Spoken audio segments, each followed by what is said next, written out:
Est-ce qu'il faut que tu te professionnalises dans la photo ou pas? C'est un peu le sujet qu'on va voir aujourd'hui parce que c'est une question qui revient souvent. Je vois beaucoup de gens qui veulent se professionnaliser, mais qu'est-ce que ça implique devenir photographe professionnel? Parce que des fois, on est loin de s'imaginer vraiment ce que c'est être photographe professionnel et peut-être qu'en fait, ça ne te convient pas. Donc c'est un peu le sujet de la vidéo d'aujourd'hui. C'est parti! Si jamais tu découvres cette chaîne avec cette vidéo et que tu ne me connais pas, je suis Natacha, je suis photographe spécialisée dans l'animalier et je suis la fondatrice de La Patte Subjectif et de l'Académie de La Patte Subjectif où j'accompagne des personnes qui veulent apprendre la photo d'animaux domestiques, chats, chiens et chevaux. Parlons un peu de la professionnalisation. Est-ce qu'il faut se professionnaliser? Qu'est-ce que ça implique être photographe professionnel? Parce que peut-être que tu en es à ce stade où tu te poses la question, tu t'es senti progresser, peut-être que tu as des gens autour de toi qui disent « Waouh, c'est trop bien ce que tu fais, tu devrais envisager de te professionnaliser ». Peut-être que tu te le dis par toi-même ou peut-être que tu t'es déjà professionnalisé mais que pour l'instant ça tourne pas forcément et que tu remets un peu des choses en question. Et on va un peu débriefer ce que ça implique vraiment en fait, être photographe professionnel et ce que c'est fait pour toi. De mon côté, je me suis professionnalisée en 2019 à côté de mon emploi de salarié et pour tout te dire, je me suis lancée tout feu tout flamme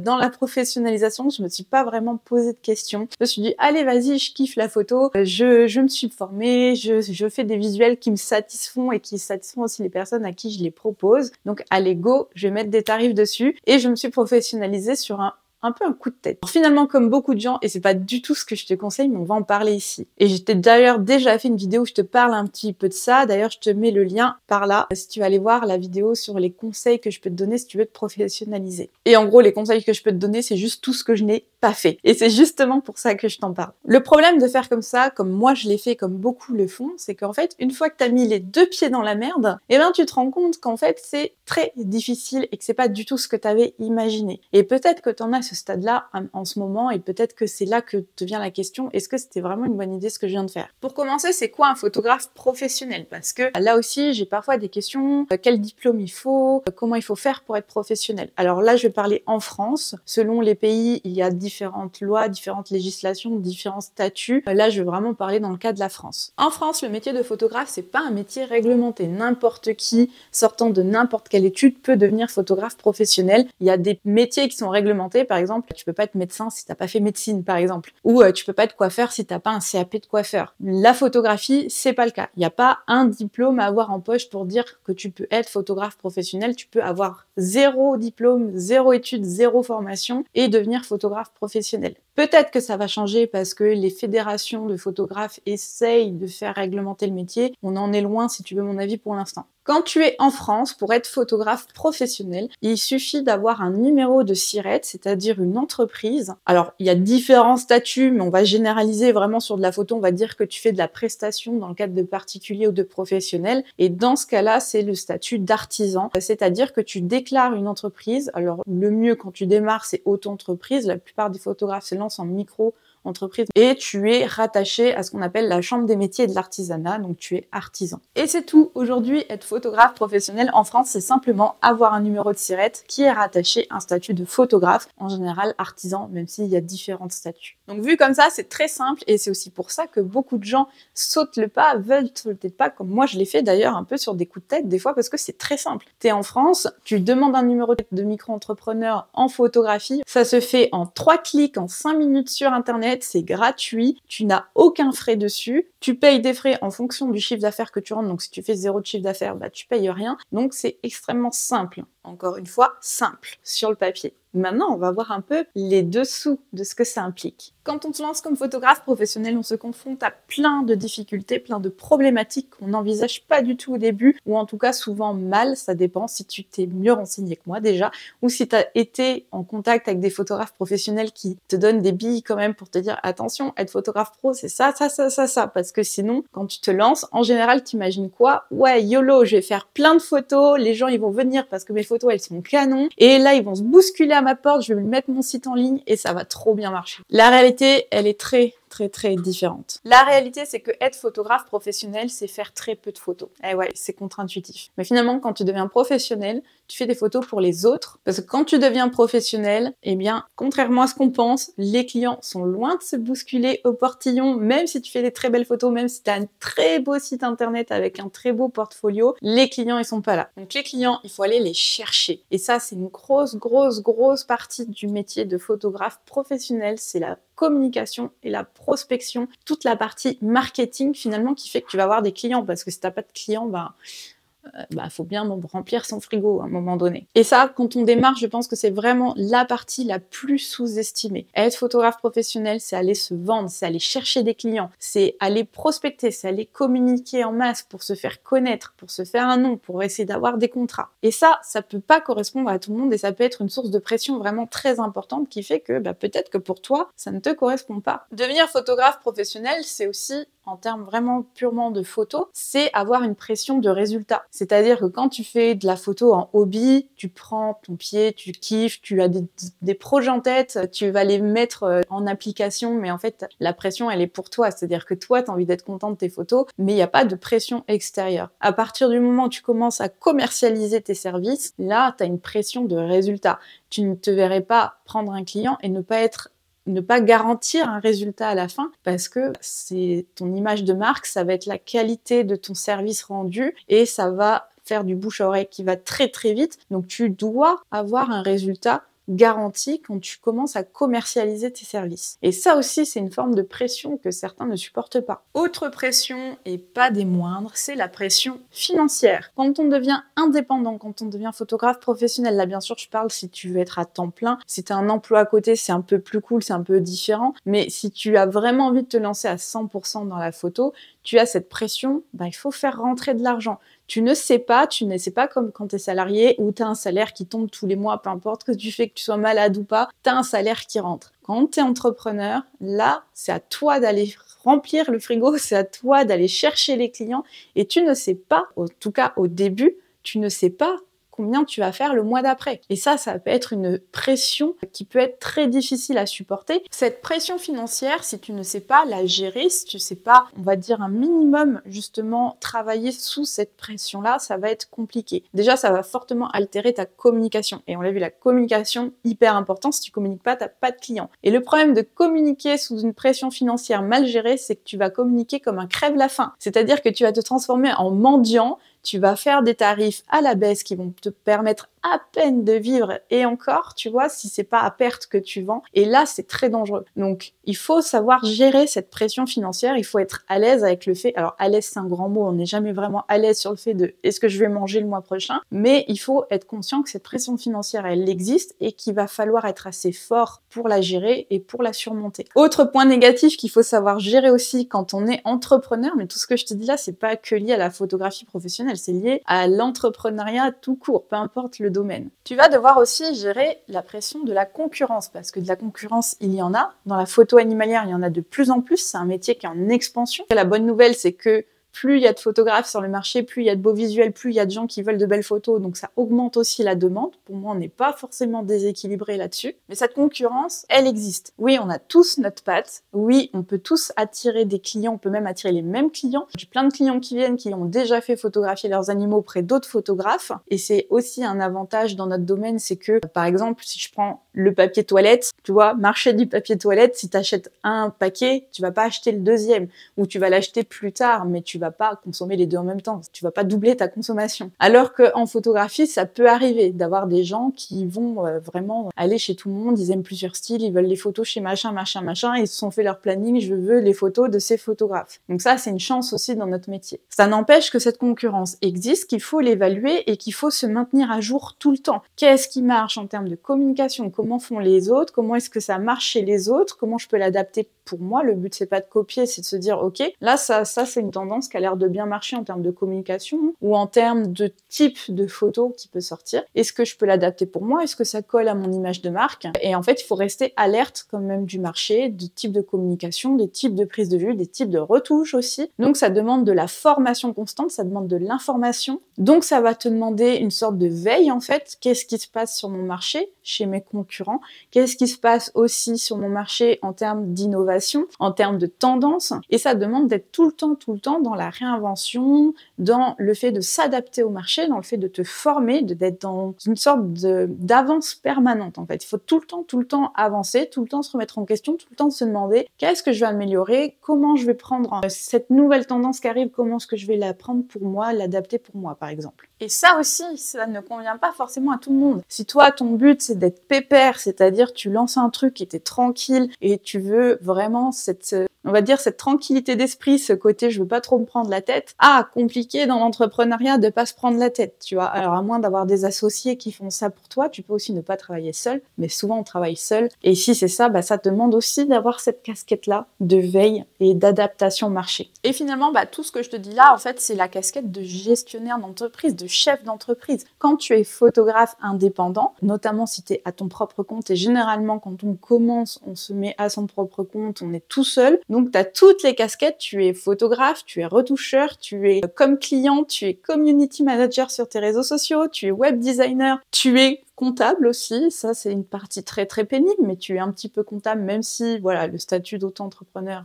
fait une compta, franchement, très, très simple. Tu es service client aussi, service après-vente aussi. Tu peux avoir des clients qui peuvent être un petit peu pénibles aussi, c'est à prendre en compte. Bref, t'as compris l'idée, tu n'es pas que photographe, tu es chef d'entreprise. Donc en fait, devenir photographe professionnel, c'est accepter d'être chef d'entreprise, d'accepter finalement toute la merde aussi qui vient avec. Je pense qu'il n'existe pas de toute façon de métier 100% qui nous colle à 100%, où on a 100% de kiff dedans. Moi, j'en connais pas. S'il y en a, tant mieux. Par contre, la bonne nouvelle, c'est que quand ça commence à marcher, quand tu commences à décoller un peu, tu peux commencer à investir pour déléguer certaines parties. Par exemple, les parties qui, pour toi, sont les plus pénibles, tu peux peut-être envisager de dépenser, de garder un budget pour ça, pour déléguer à des personnes dont c'est le métier. Par exemple, tu vas pouvoir prendre un comptable pour ta compta et moins t'en occuper. Tu t'en occupes toujours un petit peu, mais moins t'en occuper. Si les réseaux sociaux, ça te gonfle, mais que t'en as besoin dans ta stratégie de communication, que c'est quelque chose que tu t'es axé là-dessus en termes de communication, peut-être que ça vaut le coup aussi de réfléchir à mettre un budget pour un community manager. Si la retouche, ça te gonfle aussi, si tu as envie de faire de la masse pour proposer des tarifs abordables, ça peut être aussi une bonne idée de réfléchir à payer un retoucheur photo, par exemple. Donc voilà, il y a plein de petites pistes comme ça en fonction de ce que tu n'aimes pas faire. Une fois que tu développes le business, tu as toujours cette phase ascendante où c'est un peu compliqué, où tu dois tout faire. Mais passer une certaine étape, tu peux commencer à te dire, ok,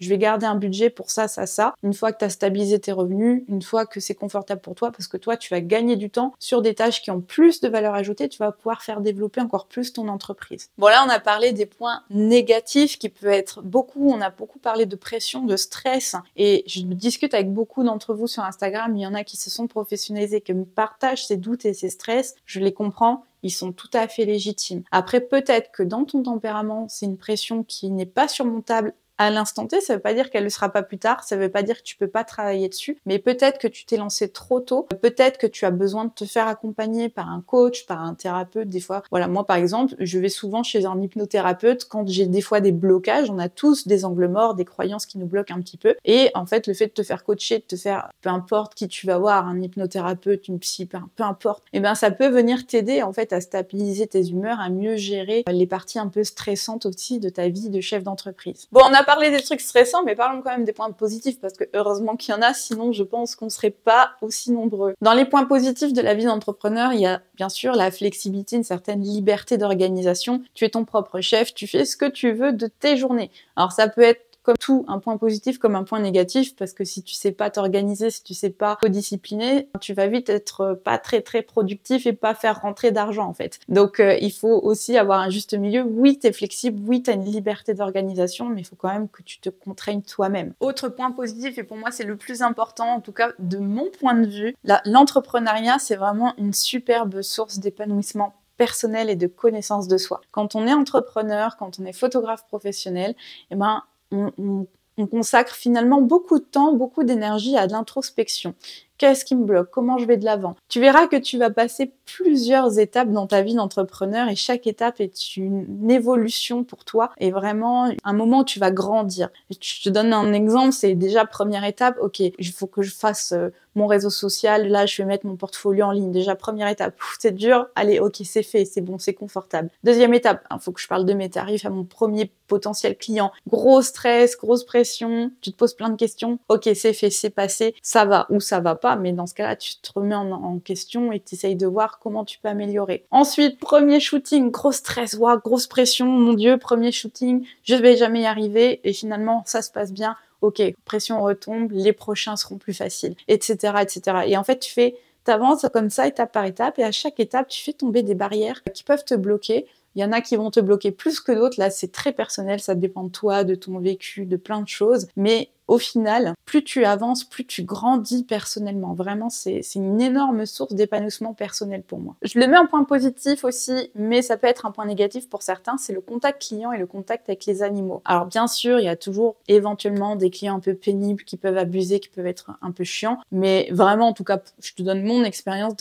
pour moi, vraiment des clients qui sont géniaux. J'adore discuter avec eux. C'est vraiment des gens, j'apprécie beaucoup le contact avec eux, autant avant la séance photo, pendant, après. J'adore le contact avec les animaux. J'adore le fait d'échanger sur cette, on va dire, cette passion aussi qu'on a autour des animaux. Vraiment, ça, c'est un vrai kiff. Donc ça, je le mets quand même en point positif parce que c'est quand même une chance de faire un métier autour de ça. Et aussi pour moi, un gros point positif, quand on a son entreprise photo, quand on est photographe professionnel, il y a un côté aussi un sentiment d'accomplissement et de fierté quand même. C'est-à-dire, enfin voilà, tu te dis ouais, ça y est, c'est mon entreprise, c'est moi qui fais ça, j'ai des clients qui sont contents et ça c'est vraiment une grande source d'accomplissement quand tu as de la satisfaction client. Être photographe professionnel, c'est aussi, malgré l'hypothétique flexibilité et liberté d'organisation, c'est parfois des coups de rush et parfois des retouches photos à 2 heures du matin. Souvent, quand on est mal organisé au début, on tombe dans un chaos horrible, c'est-à-dire on ne sait plus qui on a contacté, qui on doit relancer. Ok, je dois traiter les photos de un tel. Est-ce que je lui ai envoyé le lien?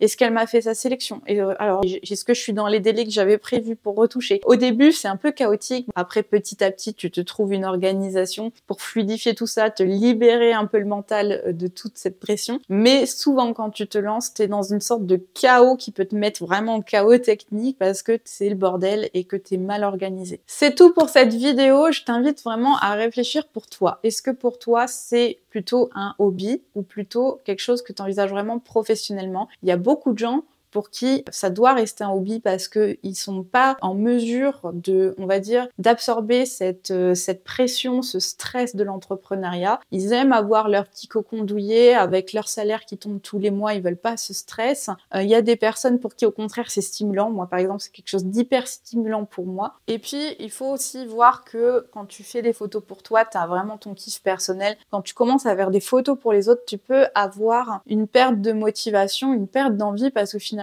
tu fais des photos pour les autres et tu peux perdre cette petite flamme aussi que tu peux avoir avec tes photos. C'est un danger aussi et je pense que c'est pour ça qu'il faut tout le temps continuer à se former en photographie, à apprendre des nouvelles méthodes, à apprendre des nouvelles techniques, à admirer différents styles aussi pour des fois essayer de se réinventer. Moi par exemple, là c'est mon cas. Si tu me suis sur Instagram, je partage en ce moment les coulisses de mon projet studio. Jusqu'à maintenant, je faisais que des photos en lumière naturelle et là, je commence à m'équiper pour faire du studio dans un premier temps mobile, donc chez les gens ou dans un espace que j'aurais loué. Mais pour moi, c'est important en fait de garder ce côté je fais ce qui me fait kiffer et puis je vois après comment communiquer, comment aller chercher des clients sur ces étapes-là. Parce que forcément, tu changes ton portfolio, tu peux ne pas attirer les mêmes clients, pas communiquer forcément pareil, ça dépend. Mais cette réinvention, en tout cas pour moi, est une source d'épanouissement et le fait de garder ma flamme, pour certains pas du tout, ils aiment bien faire tout le temps la même chose, avoir une routine et c'est comme ça qu'ils sont confortables. C'est aussi à toi de savoir ce que tu aimes faire, qu'est-ce qui est confortable pour toi. Les choses qui seront confortables pour un tel ne le seront pas pour toi et vice versa. Partage-moi en commentaire tes réflexions à ce sujet-là. Je suis vraiment intéressée d'avoir tes réflexions là-dessus. Si c'est pas déjà fait, pense à me suivre sur Instagram. C'est vraiment sur Insta que je suis le plus active. J'ai un post par jour quasiment. Je te donne plein de petits trucs et astuces. On fait des directs de temps en temps. Donc je t'invite vraiment à me suivre sur Insta. C'est vraiment là que ça se passe. Petit aparté aussi, je m'excuse platement pour le son de mes 2 dernières vidéos. Je sais que ce son était horrible. D'ailleurs, pour l'anecdote, c'est des vidéos que j'avais tournées il y a longtemps. J'ai aucune idée de pourquoi le son était comme ça. J'ai fait des tests après pour essayer de reproduire. J'ai jamais réussi à avoir le même son pourri. Même la prise son directe de ma caméra ne fait pas ça. Donc, j'ai aucune idée de ce qui s'est passé sur ces vidéos et j'ai pas su légaliser, on va dire, en post-production parce que je suis pas assez douée pour ça. Je les ai quand même sorties parce que le fond était intéressant et elles ont traîné longtemps sur mon disque dur. Je me suis dit, bon, vas-y, je les sors quand même, mais je suis désolée pour vos oreilles. J'espère vraiment que ce problème ne reviendra pas. N'oublie pas aussi d'activer la petite cloche si tu veux voir les prochaines vidéos et on se dit à très vite. Salut!